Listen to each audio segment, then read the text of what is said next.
explicit image of him, then we've got to be patient with one another. Now just think about if your pastor got impatient and started yelling, screaming, complaining, griping, and everything else. But you don't like that very much, would you? So be that way with one another. Be patient. People are not perfect. That's the reason we come to church, because we're not perfect. That's the reason we come to classes, because we're not perfect. But we're on our way to where we need to be. So forbear one another, be patient with one another, oh, be loving and tender to one another. And you know what? And through the love and kindness, you know what people are going to grow. It is through the Lord's patience, through his forbearing, that we are not consumed. That we are where we are. For it's a long suffering of God that worketh our salvation. Man, if you remember back, let me take this on today. If you remember back before you got saved, come on. Anybody can think back for enough? Come on, think back for enough. Before you got saved. Man, somebody said you were. We were. We were buckabears, weren't we? Oh, we were bad. Did everything we were big enough to do. And even some after that. But can you imagine God put up with all of that stuff that we did? God was patient, he forbear. My goodness, he did that because he knew that if he'd be patient with us long enough, a change was going to come. He said, if I wait long enough, and if they go through long enough, and enough things happening this way and that way, they're going to come to me. Hallelujah. If I just step back and take my hands off, and I let them run into the wall over here, and fall in this ditch over there, one day they're going to look up and say, God, I need you. So it is the patience, the forbearing of God that worketh our salvation. And thank God that he had enough patience to wait on me to come there. Thank God that he waited long enough for me to get to that point. Hallelujah. So bless the Lord, oh my soul, and all that is within me. Bless his holy name. I told you he's worthy. I told you he's worthy.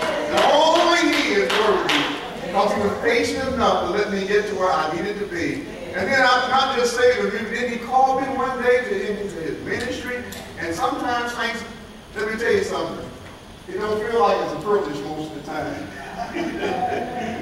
But sometimes you can see the rewards of what God, the vocation that God calls us to, just like being a parent. Saying sometimes you get frustrated with those children, don't you? Come on, be honest. You don't have perfect children.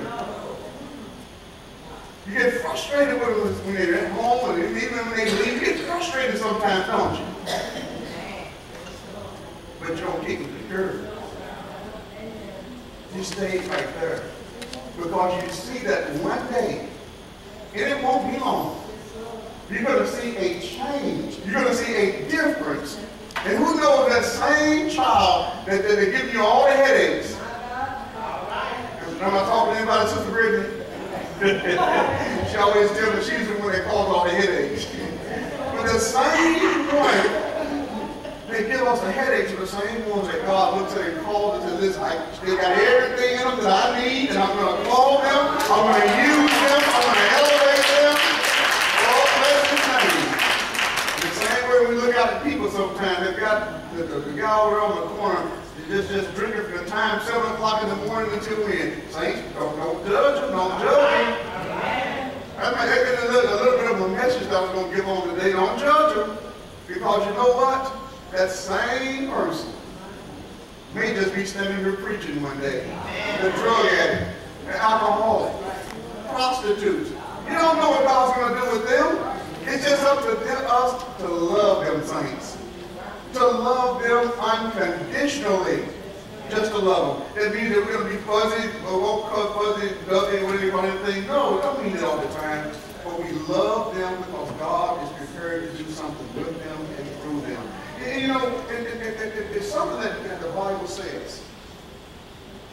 It said, I was going to talk about today when good things, bad things happen to good people. You've all heard that old saying, happen. when bad things happen to good people. But let me tell you this here. There's also a thing that goes when good things happen to bad people. Man, I was a bad man. I was a bad person. But God saved me. So good things happen also to bad people. Now, some people are just evil, bad, and we know what's going on, but yet somehow seem like they're always being blessed. Everything always working out, and they ain't thinking about serving God. But God said, don't fret not because of the evildoer. In other words, why are you sitting there worried about what people that don't even know me, worried about what they are doing?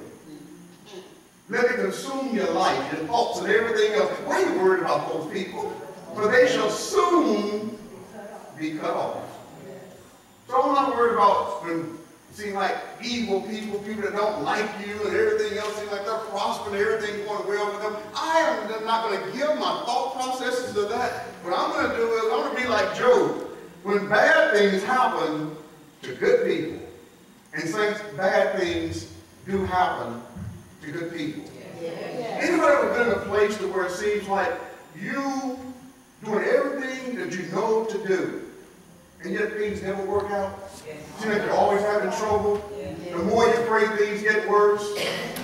The more you stretch out on God, seems like things get worse. And let me tell you something, I'm sorry. We're living life then. That's all that's going on. We're living a life. You know, bad things do happen to good people and to the people of God. They do. What we have to understand is that it's all in God's plan. It's all in His plan.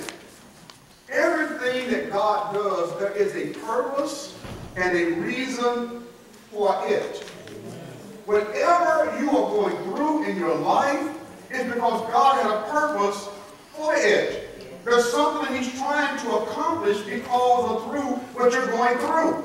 So that's what the Bible wants us to, in all things do what? Give thanks.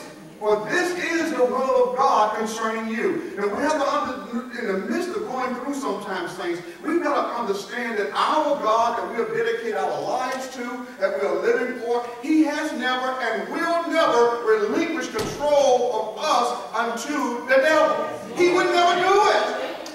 So whatever you're going through, whatever the devil's bringing into your life, it's because God is permitting it. He is allowing it. Yes. Understand Job, a perfect example. God said that think of the ultimate when bad things happen to good people. Job, the Bible said, was a perfect and an upright man, one that fears God and eschews evil. Yet look at all this stuff that came upon him. And yet there was a purpose for all this stuff happening. See, what has happened in the midst of our troubles, hardships, trials, and everything that we go through in life, we have to understand some things. And I was sitting down, I was writing another night, and even some last night, and some more this morning, and I threw some bullet points together. And I said, you know what? I've been telling the saints, we are not just emotional beings. Yes, we do have emotions. Yes, emotions can drive us. They shouldn't. They should stir us, but they shouldn't drive us. There's a difference. But the one thing that we ought to have is this right here. We go through life not with emotions. They should not guide us through life, direct us. It should be this thing right here. And so many times, you know, Pastor Sale, I'm going to tell you how to use this right here and to navigate your way through life. Navigate your way from day to day. This is what leads me. I'm not going to close my eyes and say, I'm going to let the force lead me. I'm going to fall somewhere and I'm going to break something. What I'm going to do is, I am going to use this right here to navigate myself through life. And saints, through our trouble, our hardships, that's one of the ways the enemy gets to us and beats us down because we don't use this right here. In the midst of troubles, hardships, and trials, we got to have something going on right up here. And God has given us. So number one, look at somebody and say, good things, bad things do happen to good people. Bad things do happen to good people. Yes, they do. So when bad things happen to us good people, there are some things that we must do. Sometimes we overanalyze. But let me tell you something, let's make it as simple as possible. When I'm going through, I'm not going to make this thing hard for myself. Job went through and, man, he's going to analyze this and analyze that and everything else. And when I can't understand it, many times people they throw up their hands, but many times you are not going to understand why you're going through what you're going through. Let me give you some possibilities first before I get to my bullet points. Some of the possibilities is that maybe I've done something that caused this to come upon myself. Because what a man sows, so also shall he reap. Now let me talk about sowing and reaping here, for instance. You know, if you eat cakes, cookies, pies, candy, chips, ice cream, and all this other stuff, what's going to happen to your body? And we know we're going to gain some weight, but there's a lot of things going to break down in your body too, isn't it? We know about diabetes, heart disease, and all this other stuff. And so if you because of things that we've eaten in our bodies, it can bring about certain things that's going to happen. And if God does not intervene, we can eat ourselves into an early grave. Oh yes. So it's not, when I get sick in certain areas, it's not because God is doing anything. I may have done this myself, but I know better. Cakes, cookies, pies, candy, chips, ice cream, cooking. Oh yes, it tastes good. Tastes real good, am I right, children? But it's not always good for us. But I brought this on myself, and I'm sitting in the doctor's office, and I brought it upon myself because I'm sitting in the dialysis office. I brought this upon myself because of the way I treated my body.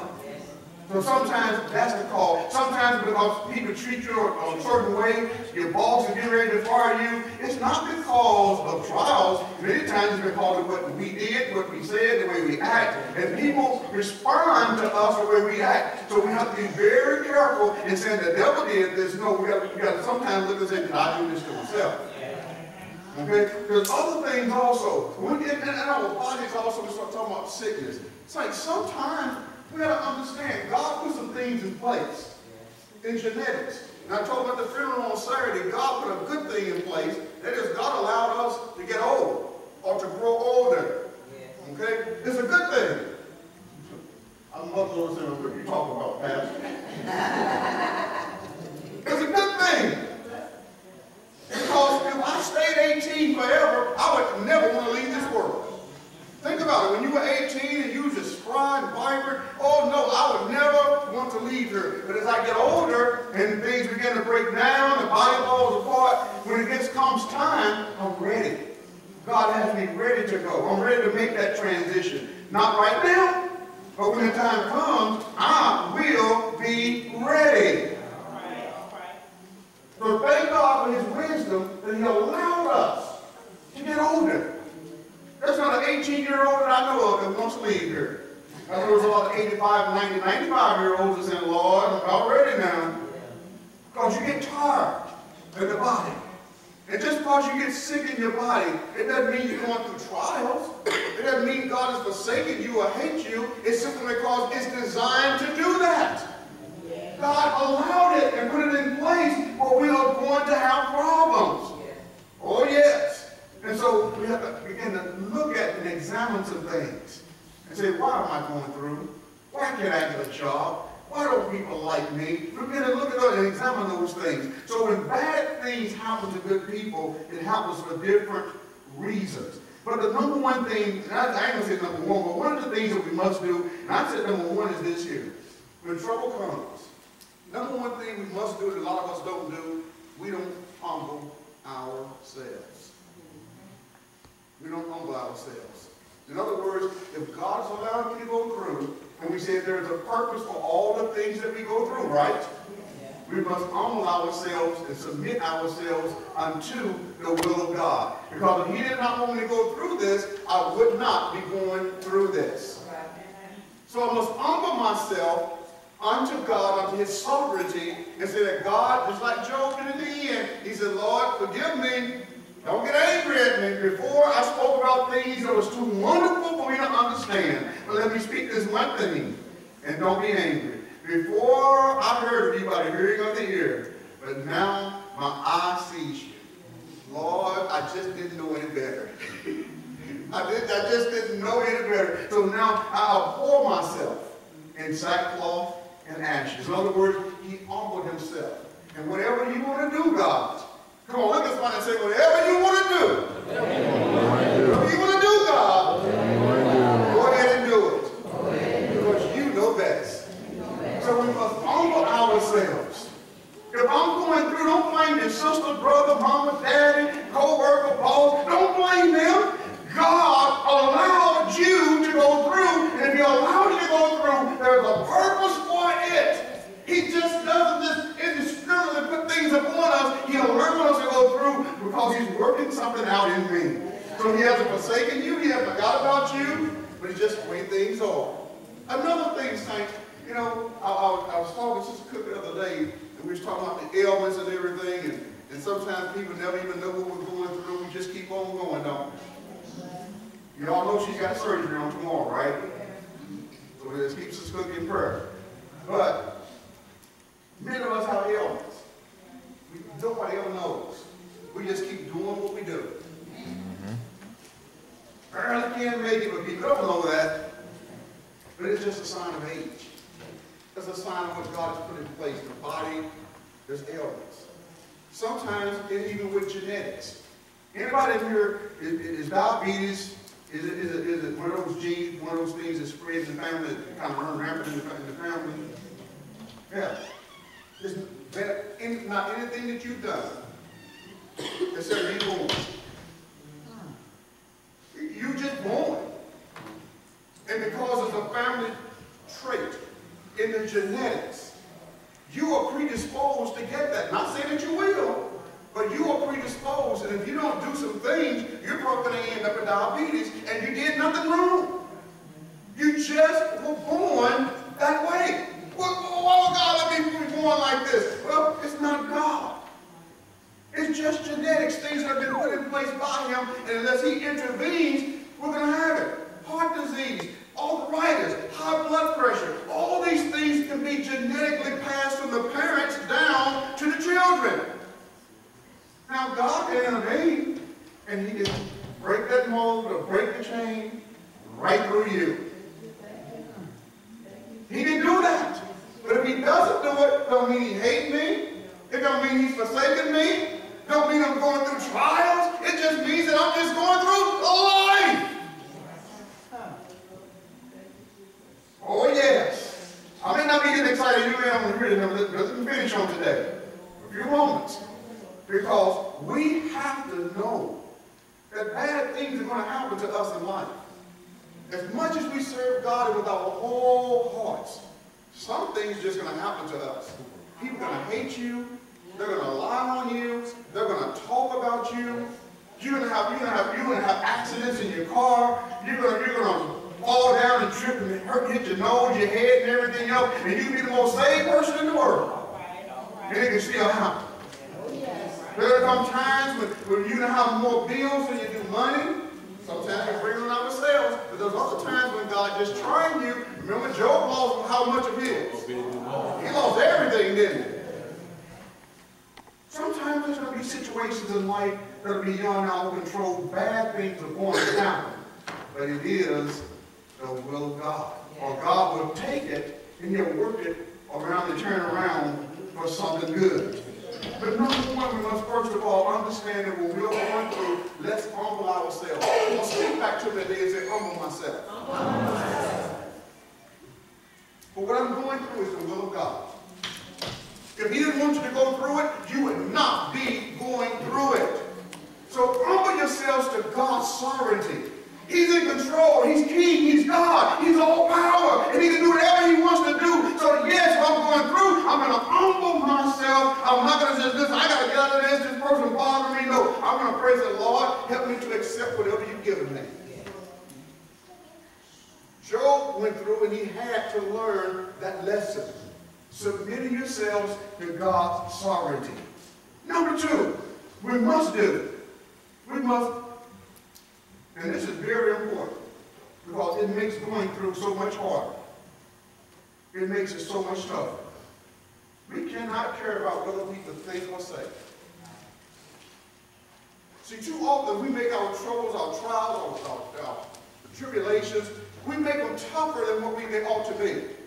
See, sometimes people, when we have to leave, get out of that one big fine car and have to downsize to a Duesenberger or Duesenberg, we get embarrassed and everything else. Because what people gonna think, what they gonna say? You just made it tougher on you. You cannot go through life worrying about what people are going to think and say. You can never fulfill the will of God. You can never go through that trial the way you need to go through because you're too afraid of what am I looking like, your image. Let people think what they're going to think. If I'm going through, I have to go through surgery, if I have to go through and being broke, about to lose my job, whatever it might be, I don't care what other people think. I don't care. You can't care. You've got to understand that when you're going through, the only thing that matters is what does God think? What does God want? What am I supposed to do for God in this instance? So caring about what other people think when you're going through, saints, you got to let that out the door. You can never please people. They came to Job. Job, you look back over your life, man, because all this stuff like you're going through, you had to do something wrong. You need to straighten yourself out. You need to look back and find out what it is you did. But something wrong with Job. Now, if Job could have gotten his pity, his miserable, he did get a little bit feisty with him. But in the end, I don't care about what you all think. This is between me and God. Now, how many can get there? How many can say that? Not too many of us can do it. Because too many times we're so worried about what other people are going to think about us, what they're going to say about us, and your trials, and your troubles, your tribulation, you just made them that much tougher. You've got to say, I don't care. It's between me and God. If I had to walk away from this and walk away from that, if I had to lose this and lose that, it don't matter. I'm going to do what God wants me to do because the only way I'm going to make it through this, I've got to do what God say do. Not what man thinks. Job's friends, he had to push him all away from him and say, listen, I don't care. And when he got to that point, he started looking at God, questioning God, and yes, he got his answer. But no, you just can't care, saints. Number 3, I hope you're writing these down. We got to examine. We have to examine ourselves. And number 2, let's go back to that very quickly, number 2. That happens a lot, saints. And I want to drive that point home. Did you all know that many times in the Bible, people were judged by what they were going through? They were waiting for the cross and said, Jesus, when he was on the cross, he must have been a very evil man to be on the cross dying like that. Did y'all know that? They judged him. They looked at him like that. But typically, the most humiliating and worst death that a person could endure at that time was to be crucified, hung on a tree. And it wasn't just relegated to Jesus. It wasn't relegated just to Jews, but to anybody. The most humiliating and worst death was put in. And during the time of Nero, give you a little bit of history here. During the time of Emperor Nero there in Rome, at one point they were killing all the Christians. Did y'all know that? They were hanging on trees for 8 to 9 miles outside of the city on both sides of the road at one time. Since the Lord, you only saw people hung on trees. Leading down the road, the Appian Way, coming into Rome, you saw them hanging on both sides of the road on the cross. They crucified them.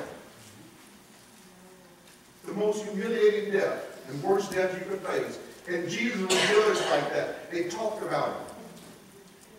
He must have been an evil man to be having to die like this. And we all know Jesus wasn't evil. But he didn't care. He had a mission to fulfill. Even with Paul. Oh yeah, Job, he went through that also. And that was one instance where the blind man, remember this here, where the blind man was blind, he was like 38 years old. And Jesus healed him. I think it was 38 if I remember right. He was born blind. They said, who did sin, this man or his parents, and he was born blind? See, people are always going to find a reason to point fingers. And this is why we can't worry about what people say. We must worry about what does God say. In the midst of my troubles, I don't want to make it tougher. I want to make it as easy as I can so it don't matter. And this man had done anything wrong.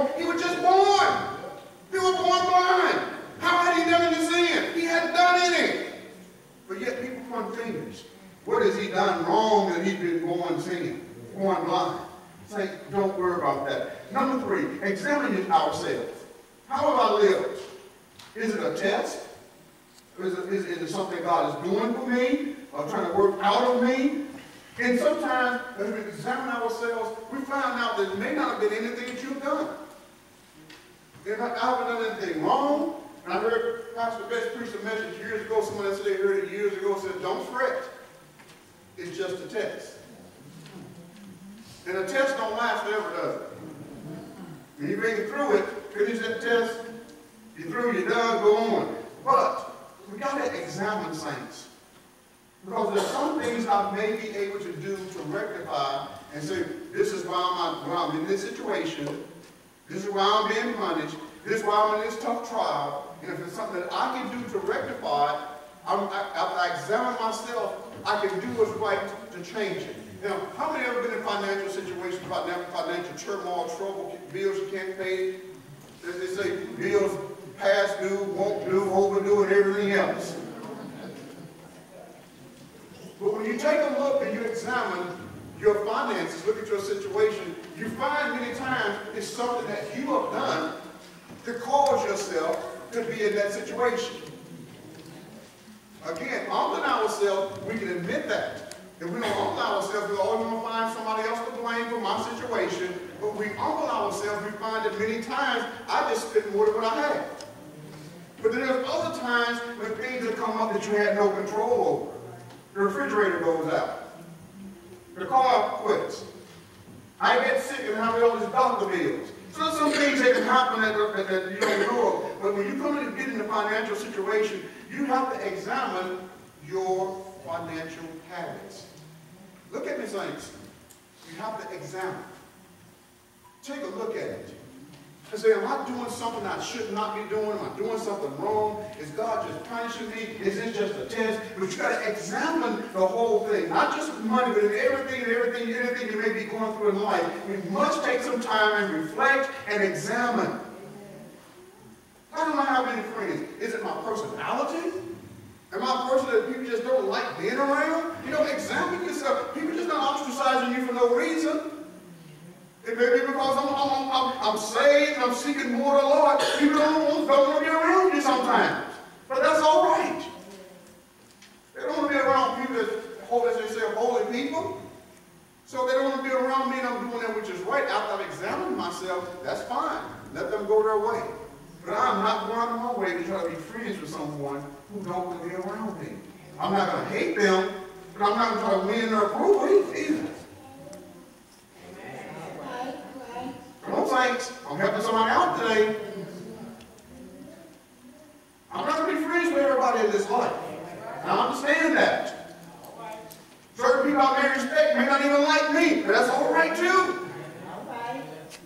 But you can't go through life trying to win everybody's approval. I found sometimes in life people they're going to dislike you and hate you just because you are a righteous person. You are doing things that are right. They don't like that.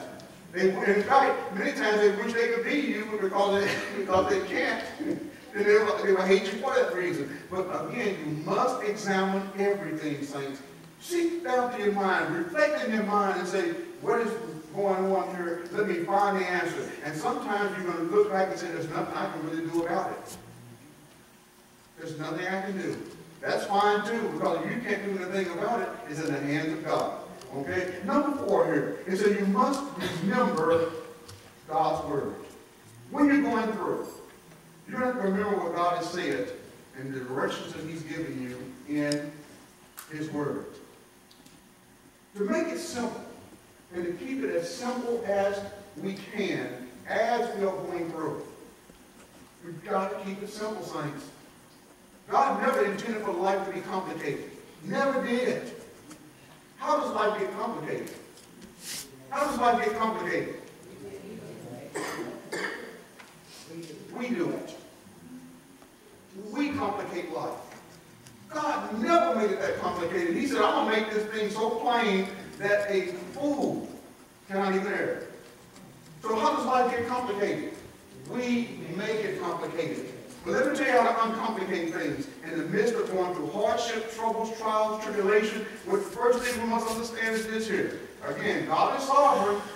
When all Bible said we understand He is sovereign, He can do whatever He wants to do. But what it's our obligation, our responsibility here is simply to fear God. Don't mean cringing fear here. It means reverent fear. To reverence Him. To reverence God and keep His commandments. For this is the whole duty of man. Now think about this.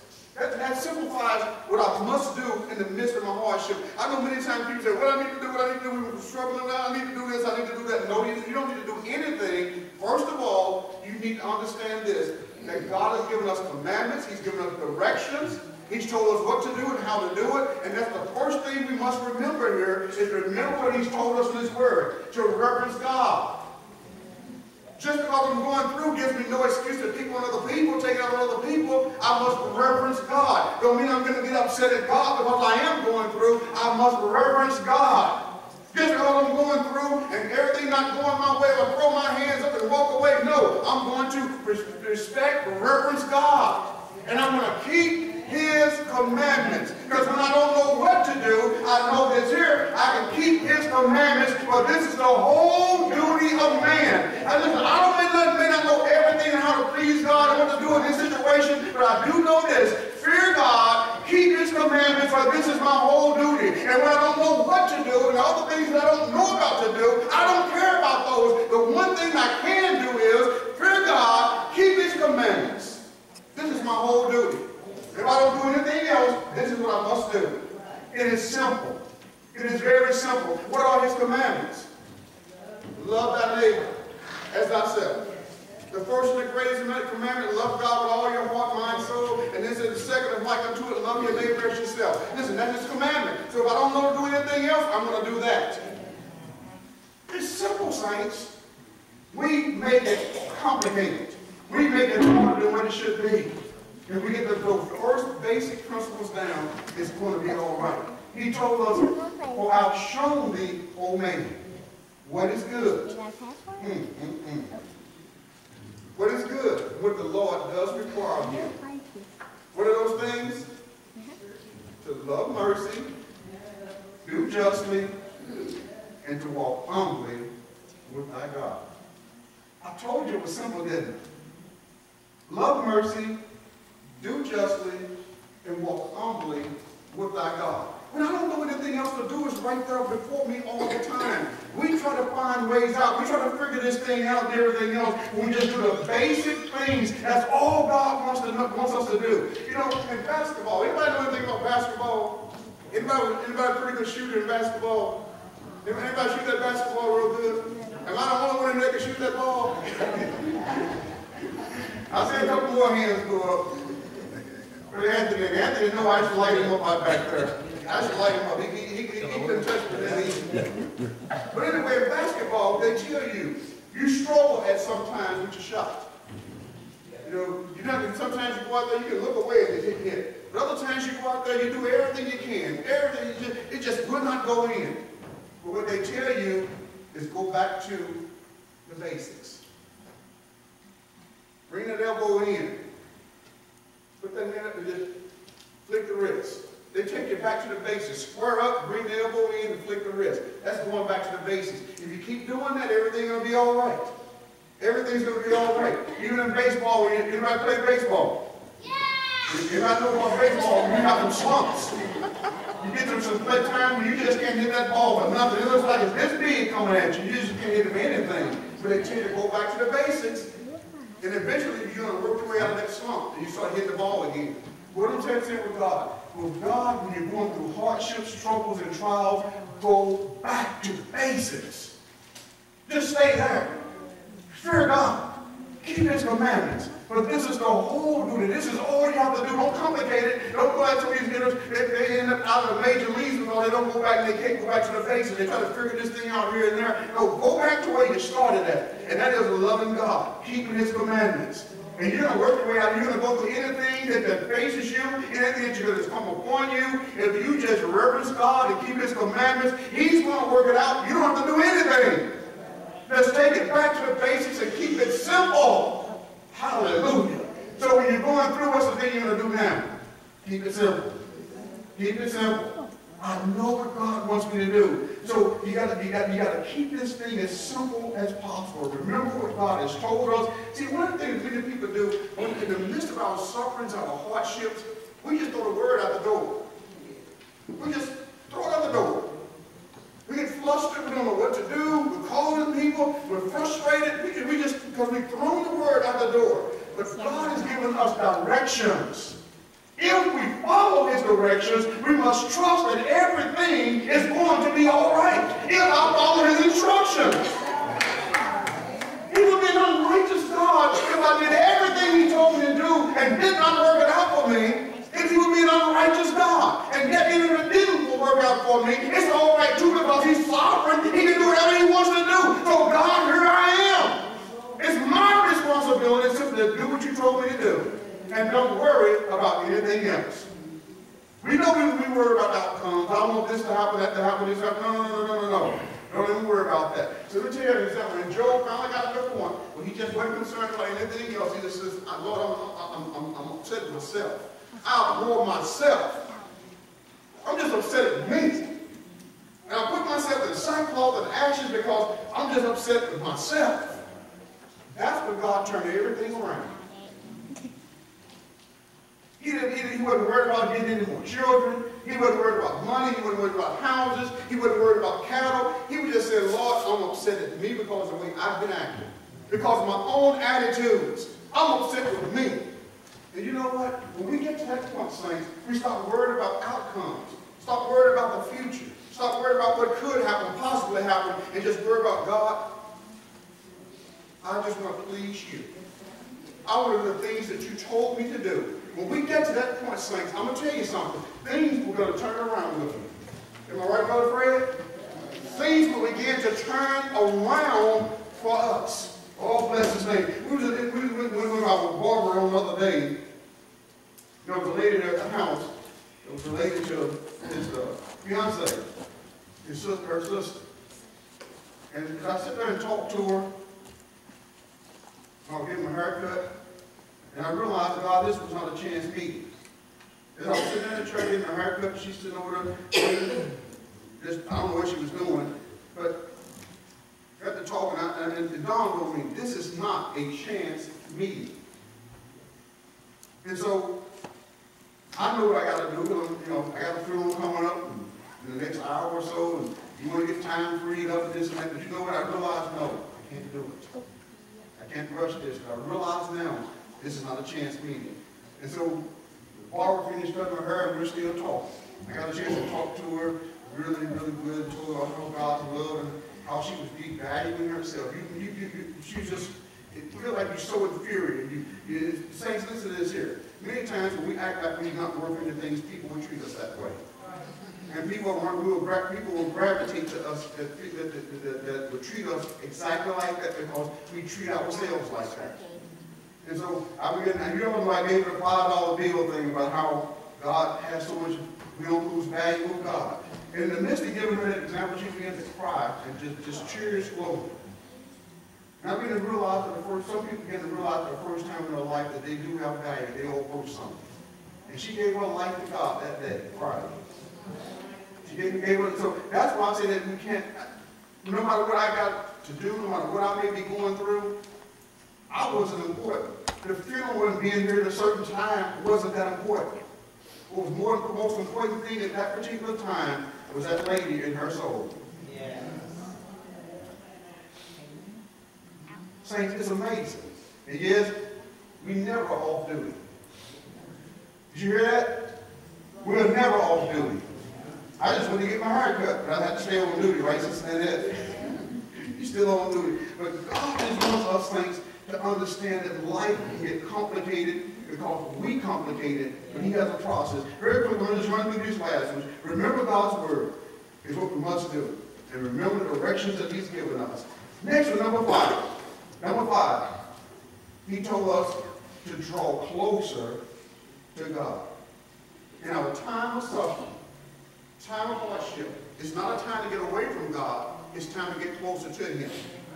Your safety, your security, your peace, everything is contingent upon your relationship with God. Many times people have the tendency when things get tough to go away from God. Other people, the tendency is to get closer to Him, which is good. There should be a consistent thing going all the time. And especially in times of hardship and trial, we draw closer to God. We build a relationship even that much more because God, in many instances, is allowing us to go through to bring us closer to Him. Did y'all know that?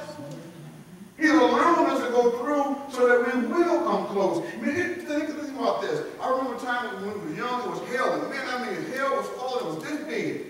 I mean, it's coming down into everything.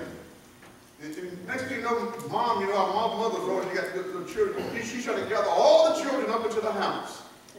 Trying to get them close. In a time of trouble, it's time to get close to God. Not a time to get away from Him, saints. It's time to pray more. It's time to go on a fast. It's time to seek Him through His Word. And when you're going through, number one thing, draw closer unto God. Number 6, the next thing we must do, we must remember what the Word of God has said and understand that all things work together for the good for those that love God and are called according to His purposes. And that God does chasten them that He loves. You're going through because God loves you. God allowing this because He cares about you. Doesn't mean He's forsaken you. He's correcting us. Just like our parents corrected us for going out in the street when we were supposed to be out in the street. Well, because it wasn't because they hated us. They were trying to protect us. They cared about us. In the same way with God, when you're going through, God many times is just simply correcting us. God is directing our behavior so that we can grow into what He wants us to be. So God many times, and understand that when He does do this, all things are going to work out for us in the end. All things work together for the good. Lord, how is this good? Well, you don't see it, but trust me, He has some good. He's working through this and out of this. So what I'm going through, I'm not going to get like other people, just throw my hands up and say, I'm tired of this, I'm gone. You know what I'm saying? I'm going to endure, I'm going to go through, I'm going to take it, I'm going to draw closer to God, and in the end, God is going to bring me out. Hallelujah. And number 7, and all of us got to understand this, and I'm trying to run into the last one. Number 7, we got to find a praise.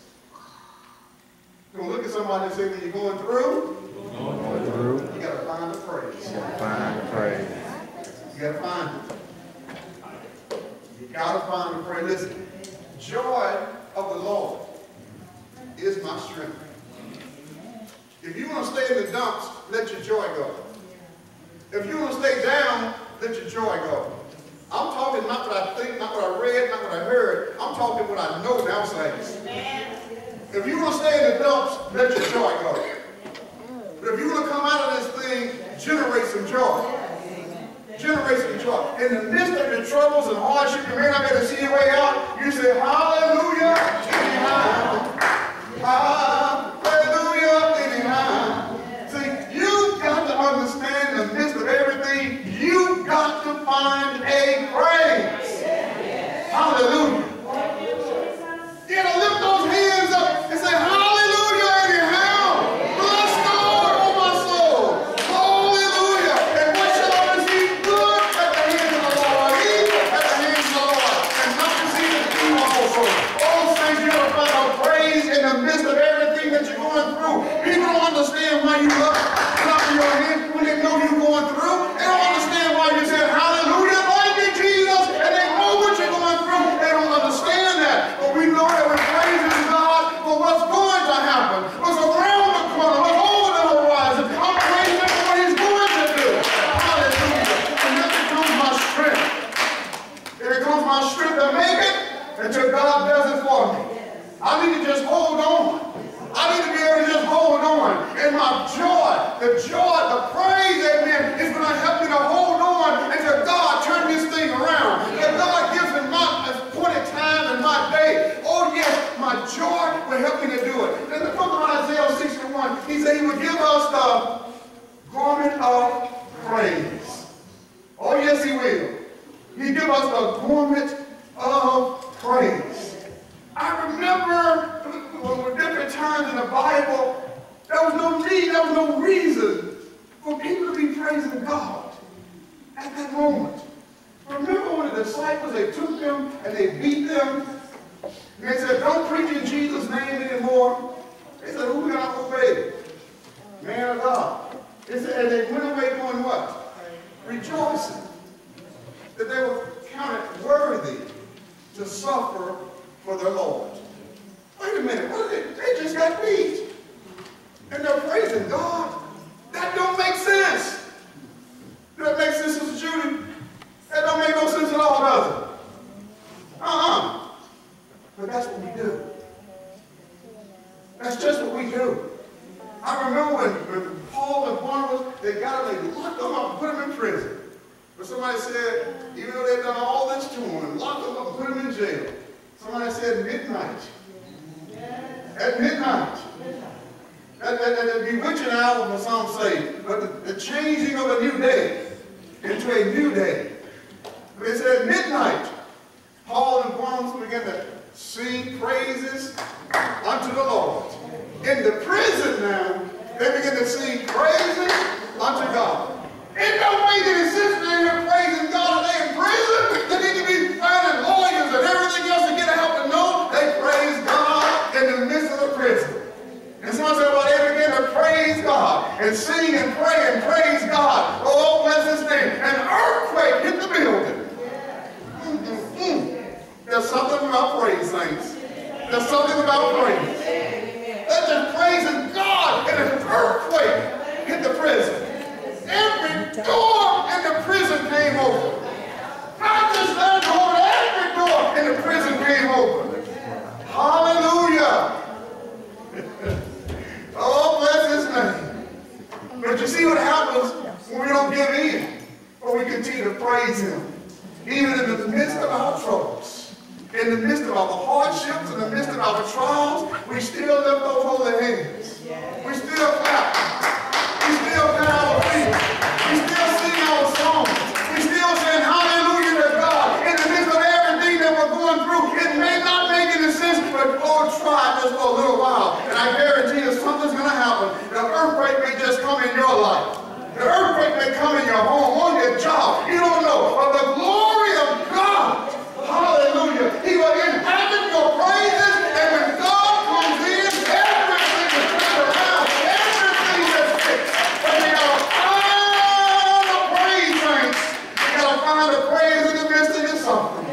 You got to find a praise. Anybody going through anything on today? Is anybody going through anything on today? Come on, be honest. If you're going through anything in your life, hallelujah. But you got to find a praise in your way. Lift that hand to God and say, hallelujah, anyhow. Oh, bless his name. I'm going to find a praise even though I'm going through. I'm going to give glory to my God. Hallelujah. My God, you have it on today. Find a praise. Find a praise. Find a praise. It's down deep on the inside, but you find it. Somebody said, I'm in the midst of my trouble. I'm stirring it up. I'm stirring it up. I'm bringing it from my belly up and said, if I believe on him as the Bible has said, out of my belly shall flow rivers of living waters. And the praise comes from way down sometimes, saints. But it's there. It's there. And I'm going to praise him. I'm going to praise him in the midst of my troubles. It may not be easy all the time, but I'm going to find that praise and I know it's there. I know it's down there. And very quickly, get with me Isaiah 61. Someone get that for me real quick and we're closing. Isaiah 61. Oh, bless the Lord. Isaiah 61.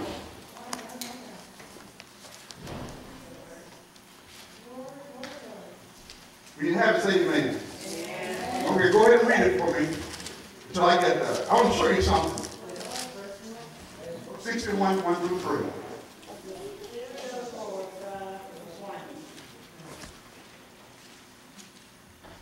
Because the Lord has anointed me to preach good things unto you. He has sent me to Isaiah 61. to proclaim liberty to the captive and to